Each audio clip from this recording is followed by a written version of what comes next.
안녕하세요. 알면 할수록 생활에 도움이 되는 비타민 같은 법률 정보를 제공하는 로원TV의 이상혁 변호사입니다. 요즘은 정말 변호사 숫자도 많아지고 예전과 다른게 변호사와의 상담, 소송의 편의 등 법률적 절차에 대한 접근성도 많이 좋아졌는데요. 그런데 어떤 법률적 절차를 진행하고자 한다면 먼저 변호사와의 상담 또는 변호사를 알아보는 절차가 먼저 선행이 돼야 될 텐데 대부분 변호사와의 상담을 정말 아무런 준비 없이 그렇게 진행을 하시더라고요.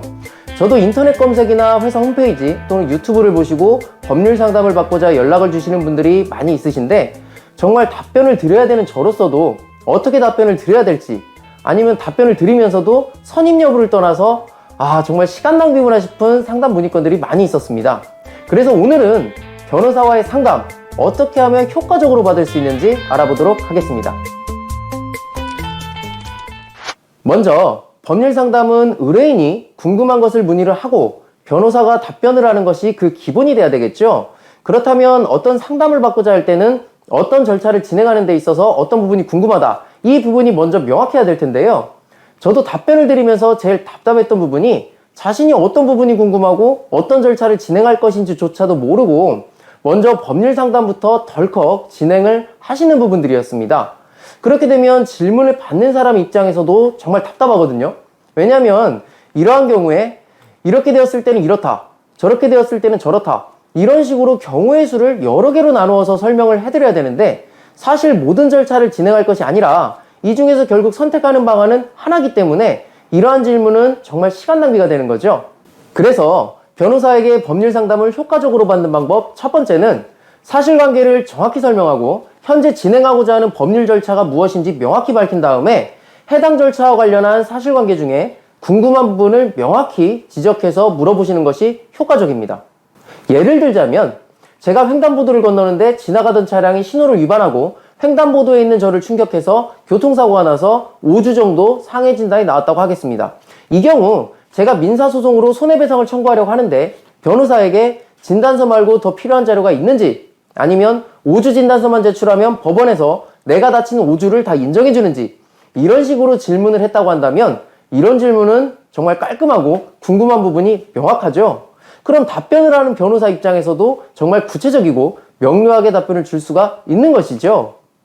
법률 상담을 효과적으로 받는 방법 두 번째는 질문으로 무의미한 답변을 구하지 않는 겁니다.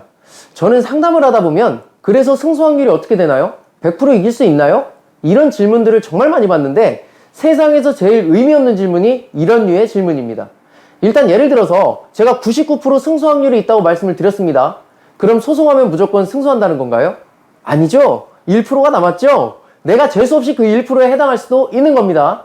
그리고 다른 일들도 마찬가지겠지만 법률 업무라는 것이 특히나 그 특성 자체가 사람이 사람 일을 판단하는 것인데 우리 사건을 판단하는 재판부도 신은 아니거든요. 결국 사람이라는 거죠. 그렇기 때문에 오류도 있을 수 있고 모든 것을 기계적 수치에 따라서 판단을 할 수가 없다는 거죠.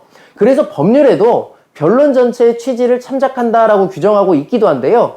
사실 그 말이 네 말의 전체적인 취지도 내가 한번 봐볼게 이 말이거든요. 그런데 태생 자체가 이러한 특성을 가지고 있는 업무인데 거기에서 승소 확률, 100% 가능성 이런 것들이 의미가 있을까요?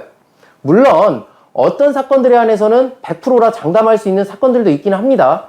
그러나 받는다 못 받는다, 고소 이유가 되느냐 되지 않느냐 이와 같은 전체적인 방향성 결론 외에 구체적인 금액이나 구체적인 형량을 송사를 시작하면서부터 100% 예측을 할 수는 없는 거죠. 다만 확률, 가능성과 관련해서는 내가 이러한 소송을 하려고 하는데 이러한 소송에서 내가 승소하려면 어떤 절차를 진행하는 것이 효과적이냐, 그런 절차를 진행하는 데 있어서 법원에서 내가 신청한 절차를 받아주느냐, 그리고 그 받아줄 가능성이나 확률은 어느 정도가 되느냐, 이런 질문들은 사실 가능성이나 확률적인 측면에서 의미가 있고 답변하는 변호사의 입장에서도 구체적이고 명확한 답변을 줄 수가 있는 것이겠죠. 따라서 정리를 하자면 승소 확률, 100% 가능성 이런 것이 아닌 효과적인 방법이 무엇인지를 문의하셔야 되는 거고 그 방법이 받아들여질지에 한해서는 확률이나 가능성도 의미를 갖게 되겠죠.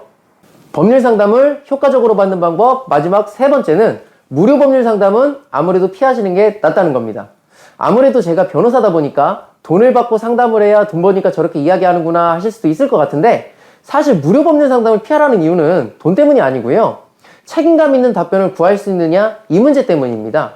사실 요즘에는 변호사가 많다 보니까 광고 또는 홍보 차원에서 법률사무소에서도 무료 법률 상담을 진행하기도 하는데, 일단 변호사가 자신이 착수할지 안 할지도 모르는 무료 법률 상담에 대해서 책임감 있는 답변을 내놓을 수가 없습니다. 왜냐하면 남의 일이니까요. 관심이 없는 거죠. 그 사건이 잘 되든 아니든 내가 관여할 부분이 아니기 때문에 결국 판례 리서치 이런 것도 일치 없는 거고요. 어떠한 준비를 해서 진중한 답변 이런 것도 전혀 할 수가 없는 거죠. 사실 법률 상담을 구한 당사자는 구체적인 답변을 기대하겠지만, 변호사의 입장에서는 내가 법률적 검색 또는 상담 업무에 대한 어떠한 대가도 없는 상담이기 때문에 문의한 내용에 대해서도 통상적인 답변밖에 내놓을 수가 없는 것이죠. 그런데 사실 이러한 상담 내용만 가지고 이것을 믿고 송사를 진행한다는 것은 비유를 하자면 내가 집을 지을 계획인데 망치 하나 하고 삽 하나 들고 가서 집을 짓겠다, 이것과 진배 없는 거죠. 따라서 유료 법률 상담의 가격은 차이가 있을 수 있겠지만 비용을 지불하고 변호사로부터 책임감 있는, 그리고 통상적인 것이 아닌 내 사건에 대한 구체적인 답변을 구하는 것이 오히려 송사와 관련된 전체적인 비용과 시간을 아끼는 방법이 될 것입니다. 오늘은 변호사로부터 효과적인 상담을 받을 수 있는 상담 방법에 대해서 알아봤습니다. 저도 개인적으로는 법률 상담을 많이 하지만 질문하시는 분부터도 정리가 되어 있지 않으면 저 역시도 상당한 시간을 들여 상담을 드렸지만 결국에는 사무실을 나가시는 의뢰인은 여전히 그래서 어떻게 해야 된다는 거지? 이런 의문을 가지고 가시게 된다는 겁니다. 그렇게 되면 의뢰인도 변호사도 시간을 내서 상담은 했지만 서로 시간 낭비만 하는 결과가 되는 거죠. 오늘 말씀드린 변호사와의 상담 방법 잘 숙지하셔서 정확하고 구체적인 정보를 기초로 법률 절차를 진행하시길 바라겠습니다. 지금까지 로운TV의 이상혁 변호사였습니다.